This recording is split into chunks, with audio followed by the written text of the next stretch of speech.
দেশ আপনার দেশ, আমরা এই জাতি সেটা করতে পারি বা না পারি, পৃথিবীতে আল্লাহ পাক রব্বুল আলামিন উম্মতের মধ্যে এমন লোক তৈরি করে দিয়েছেন যারা তাদের জাতির জন্য, তাদের দেশের জন্য এমন নেতৃত্বের কোয়ালিটি তারা ফাইনাল করে ফেলেছে। সেই দেশে সেই জাতির জন্য সবচেয়ে বড় আলেম যিনি হন, তিনি সেই জাতির নেতা হন। এবং তাদের সেই ওলামাদের নেতৃত্বের মাধ্যমে সেই জাতি আজকে বিশ্ব দরবারে সারা দুনিয়াকে টেক্কা দিয়ে বিগত 4 বছর 4.5 বছর ধরে সারা দুনিয়াতে অর্থনৈতিক উন্নতি এবং সমৃদ্ধির ক্ষেত্রে বিশ্ব রেকর্ড তৈরি করেছে।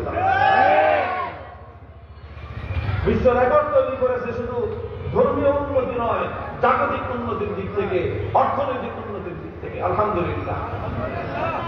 মুহতারাম হাজিরিন, আমি আমার কথা দীর্ঘায়িত করব না। আমি আপনাদেরকে এই পর্যায়ে এসে একটা পরামর্শ দিব। সাল্লাকুম ফিল ফালাহি ওয়ার রুশদ ওয়া আন ইয়াসবুতা লাকুম মুলকুকুম। হে আমার জাতি, আপনারা কি আমরা সম্মিলিতভাবে কল্যাণ চাই? আমরা সম্মিলিতভাবে উন্নতি চাই? আমরা সম্মিলিতভাবে সমৃদ্ধি চাই? আমরা সম্মিলিত জাতি হিসেবে অপমান, লাঞ্ছনা, গঞ্জনার এই দিনগুলো পেরিয়ে সম্মান এবং মর্যাদা নিয়ে পৃথিবীতে মাথা উঁচু করে বাঁচতে চাই? যদি বাঁচতে চাই তাহলে অবশ্যই আমাদেরকে আল্লাহর রাসূল বর্ণিত, আল্লাহ প্রদত্ত নেতৃত্বের মূল কোয়ালিটি মেইনটেইন করেই নেতৃত্ব নির্বাচন করতে হবে। আমি এটা বলবো না যে শুধু আলেমরাই নেতৃত্ব দিবেন, এটা বলবো না। তবে অবশ্যই নেতৃত্বের সেটআপ এমন হতে হবে যে মূল কেন্দ্রীয় চরিত্রে এমন ব্যক্তি থাকতে হবেন যিনি কোরআন এবং হাদিসের পর্যাপ্ত জ্ঞান এবং ইলমের দ্বারা যিনি সমৃদ্ধ হবেন। এমন ব্যক্তিবর্গ দিয়ে ইসলামী নেতৃত্বের সেটআপ কমপ্লিট করতে হবে। এছাড়া এই উম্মতের সম্মান নিয়ে বাঁচার ভিন্ন কোনো রাস্তা নাই। যারা এই শূন্যতা যারা পূরণ করতে পারবে মুসলমানদের মধ্যে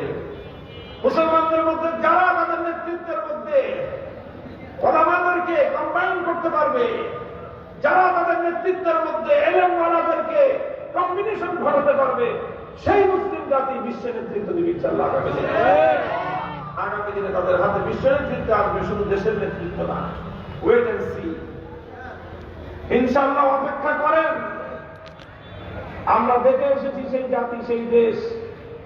30 জন মন্ত্রীর মধ্যে 28 জন মৌলানা আর 2 জন খালি জেনারেল এক্সপার্ট। হ্যাঁ, সেই সকল মন্ত্রীদের আন্ডারে সব বিষয়ের এক্সপার্ট, বিজ্ঞান, আইটি, সব জাতীয় আপনার সব নলেজেবল লোকজনদেরকে নিয়ে রাষ্ট্রের উন্নতি করতেছে। কিন্তু মূল নেতৃত্ব ওলামাদের হাতে, আলেমদের হাতে। এর বিনিময়ে তারা কি পেয়েছে? শুধু 3টা জিনিসের কথা বলি সামান্যভাবে। তারা কি পেয়েছে? তারা পেয়েছে অভূতপূর্ব অর্থনৈতিক সমৃদ্ধি। 4.5 বছরে তাদের দেশের মুদ্রার মান ডলারের বিপরীতে 100 গুণ বেড়েছে। আগে যে ডলার কিনতে তাদের খরচ হতো 100 টাকা, এখন সেই ডলার কিনে তারা 50 টাকা দিয়ে। 4 বছরের মাথায়, 4 বছর আগে আমাদের বাংলাদেশের ডলার ছিল 100 টাকা, 4 বছর পরে এখন 125 টাকা। আমাদের দেশের মুদ্রার মান কমেছে 25%, তাদের দেশের মুদ্রার মান বেড়েছে 100%। হুজুরদের দেশের কথা বলতেছি, মোল্লাদের দেশের কথা বলতেছি। আর কি করেছে তারা? আর হলো তারা যে কাজটা করেছে, একটা বিচার ব্যবস্থা প্রতিষ্ঠা করেছে। অভূতপূর্ব এক বিচার ব্যবস্থা, বিস্ময়কর এক বিচার ব্যবস্থা। সেই বিচার ব্যবস্থায় অযথা এই কামাই হাসরানায় কালক্ষেপণে সময় ক্ষেপণ করে বিচারকে টালবাহানা করার সেই ব্যবস্থা সেখানে নাই। আমাদের দেশের বিচার ব্যবস্থা সম্পর্কে জনমানসে একটা কথা প্রবাদ প্রচলিত আছে, সেটা হলো বাপে মামলা করে, পোলায় মামলা চালায়, নাতির আমলে কপাল ভালো থাকবে, মামলা রায় পায়। বুঝলেন এই কথা? আপনি মামলা করে আপনার অধিকার পাবে, জায়গা জমি এটা সেটা নিয়ে গন্ডগোল করবেন মামলা। এই মামলা চলতে চলতে চলতে চলতে তাও যদি আপনি টাকা পয়সাওয়ালা হন, লক্ষ ঠিক মতো চলবে, টাকাও দিবেন না, মামলাও চলবে না। বাড়ায় বলতেছি কথাটা। বছরের পর বছর চলে যায়, বাদী মামলার রায় বাড়ায়। সিস্টেমটাই এরকম ব্রিটিশ প্রবর্তিত এক কালো আইনের বিচার ব্যবস্থা। আর এমন একটা দেশ দেখে আসলাম, সেই দেশের প্রধান বিচারপতি হল একজন মস্ত বড় আলেম, সেই দেশের শীর্ষস্থানীয় একজন আলেম। সে আলেমকে জিজ্ঞাসা করলাম যে আপনাদের দেশে এইরকম একটা দেশ, মানুষের হাতে হাতে অস্ত্র, প্রত্যেকটা মানুষের হাতে, আমাদের দেশে সন্ত্রাসীদের হাতে থাকে তো পিস্তল আর কাটা রাইফেল, আর স্থানীয় মাস্টার দ্বারা এদের হাতে থাকে টাকা, বল্লম, আর এই যে রামদা এগুলো থাকে। আর ওদের দেশে লক্ষ লক্ষ মানুষের কাছে AK-47 রাইফেল, লক্ষ লক্ষ মানুষের কাছে AK-47। যারা এই মাস্টার আছে এরা বুঝবে AK-47 কি জিনিস, আমরা তো বুঝি না। সেই AK-47 রাইফেল লাখ লাখ মানুষের কাছে। তো বলেন আমাদের দেশে 100 মানুষের হাতে যদি রাইফেল থাকতো কি হইবে এই দেশটা? এই যে আমাদের দেশের চরাঞ্চলে যে প্রতি বছর বন্ধ করে লাগালাগি মারামারি হয়, পেটা বললাম যে মাইনা সাফ করে ফেলায় মানুষ মারা না। যদি এরকম রাইফেল থাকতো 10টা করে দুই পক্ষে, এই চরাঞ্চল মানুষের জিনিস খালি রেখে বাংলাদেশের আর জন্ম নিয়ন্ত্রণ করা লাগতো।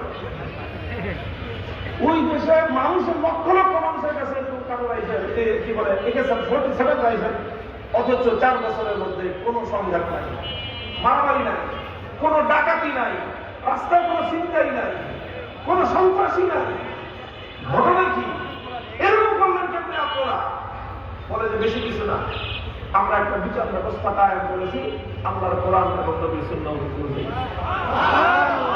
আমাদের আদালতগুলিতে দুনিয়ার মানুষের বানানো কোনো আইন চলে না, সরাসরি কোরআনের আইন এবং ইসলামের আইন দিয়ে আমাদের আদালত বিচার করে। সুতরাং এখানে এত বেশি বড় উকিল ব্যারিস্টারের প্রয়োজন হয় না। মোর দেন 50% মামলা শুধু বাদী বিবাদী সাক্ষীর মাধ্যমে সম্পন্ন হয়ে যায়, কোন উকিল ব্যারিস্টার লাগেই না। উকিল লাগলো, আদালত মাত্র 2 সপ্তাহ টাইম পাবে মামলা দায়ের হওয়ার পর রায় দেওয়ার জন্য।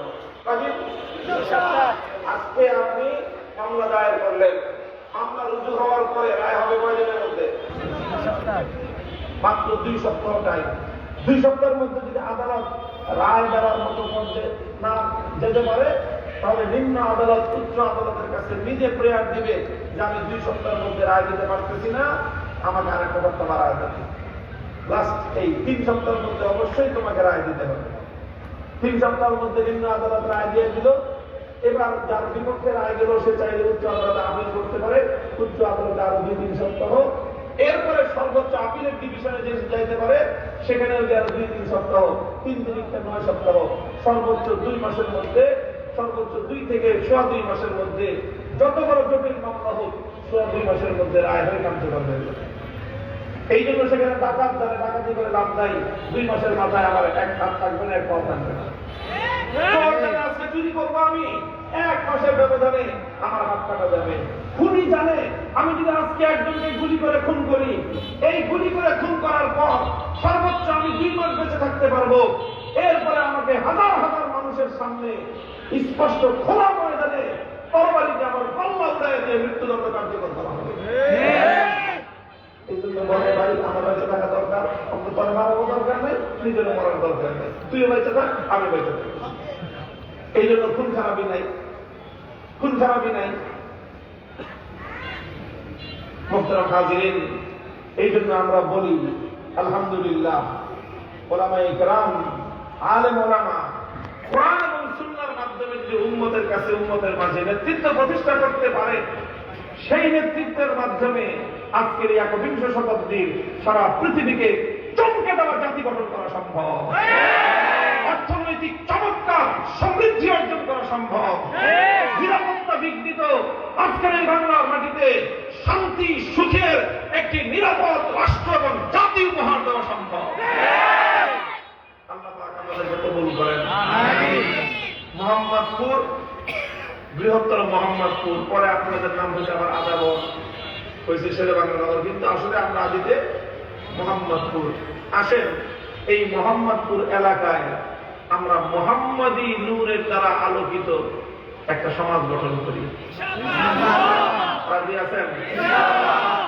আমি আপনাদের ভাই, আমি আমাকে আপনাদের সামনে পেশ করেছি।